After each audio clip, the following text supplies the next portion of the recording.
You know what Putin is doing right now? Testing the waters for the end of the war without achieving his goals. I know. It might look like the exact opposite of that. You might say, Alexandra, you're crazy. Russia fired 73 missiles and almost 700 drones at Ukrainian cities.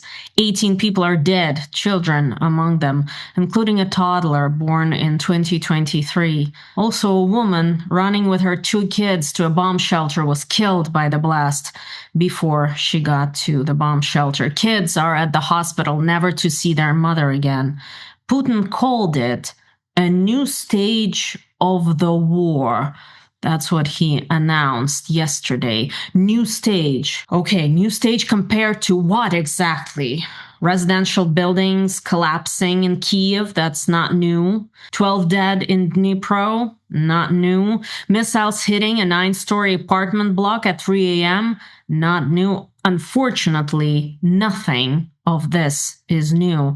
Ukraine is being hit each and every day. Civilian structures are being hit each and every day. But here's what actually is new, and it has nothing to do with the strikes.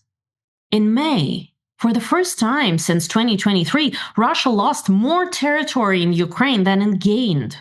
The battlefield is moving, but not in the direction Moscow wants. And 10 days before last night's attack, an analyst writing in Russia's most important foreign policy journal published something remarkable. An argument that Russia's original war aims are, and I'm translating very carefully here, technically impossible to achieve. So when Putin says a new stage, I want you to hear something different. I want you to hear a man preparing his country for an ending he hasn't figured out how to announce yet. And let me show you why. If you want analysis that goes beyond the headlines, this channel is where you want to be. So hit that like button. It genuinely helps. And subscribe. And now let's get back to Putin's new stage of the war. Let's talk numbers, because the numbers are extraordinary. In May 2026, Russia's net territorial gains in Ukraine went negative for the first time since 2023. That means Ukraine took back more ground than Russia captured. And this wasn't a quiet month on the battlefield. Russian assault operations actually increased by 37%. So more attacks, but fewer results. And now zoom out a little. Over the 4 weeks, Russia recorded a net loss of roughly 100 square kilometers of Ukrainian territory. 100 square kilometers gone in a month. And that is happening while Russia is launching record numbers of drones. Last month alone, over 8,000 drone attacks, the highest monthly total of the entire war. Maximum effort in the air, minimum results on the ground. So here's the military logic, and it's not complicated.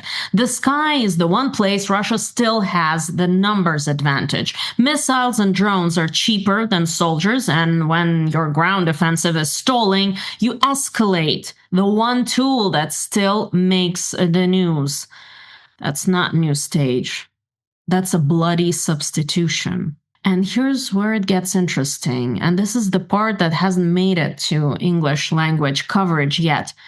10 days before Putin announced his new stage of the war, an analyst at one of Moscow's leading universities published a piece in Russia's most important foreign policy journal, and we must all understand that no opposition thought can be ever seen in any official foreign policy journal or any journal in Russia, to be honest. This is not an opposition outlet. This is not someone writing from exile in Berlin or London. This is a mainstream Russian foreign policy academia, the kind of place where you don't publish things that the Kremlin finds embarrassing. And what he argued, stripped to its core, is this: Russia cannot achieve its original war aims. He doesn't argue it will be difficult or it will take more time. No. Russia cannot achieve its original war aims, because achieving those aims would require the full military occupation of all of Ukraine, including the western regions, for an extended period of time. And that, he writes, is technically impossible for Russia.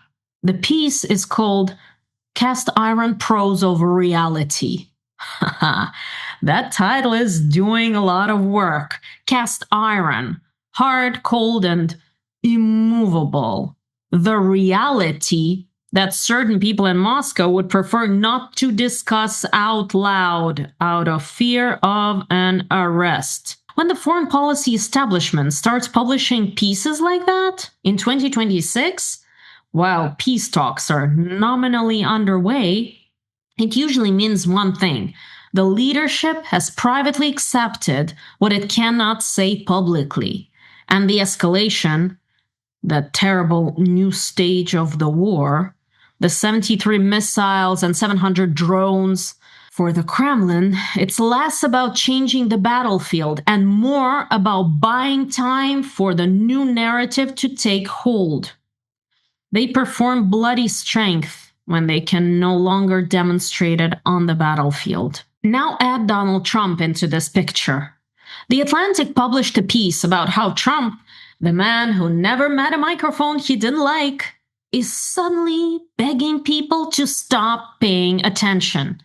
Iran talks are collapsing. A plan to funnel $1.8 billion to political allies is falling apart. The US 250th birthday celebration planning is not going great, and President Trump is already talking about canceling it and holding a rally instead. And now this. Putin bombing Ukrainian cities and declaring a new stage of the war is the last thing Donald Trump needs right now. The peace deal was supposed to be his signature foreign policy win. Remember? The thing he'd deliver in the first 24 hours in office. And now, every massive Russian strike makes that promise look, I'm sorry to say, ridiculous. Every dead civilian in Kiev, at Dnipro, and Kharkiv is a question. What exactly is America getting from its nice relationship with Moscow, with its patience with Moscow? Donald Trump will probably say something vague. Maybe he'll say that he's not happy. Maybe he'll say that both sides are responsible.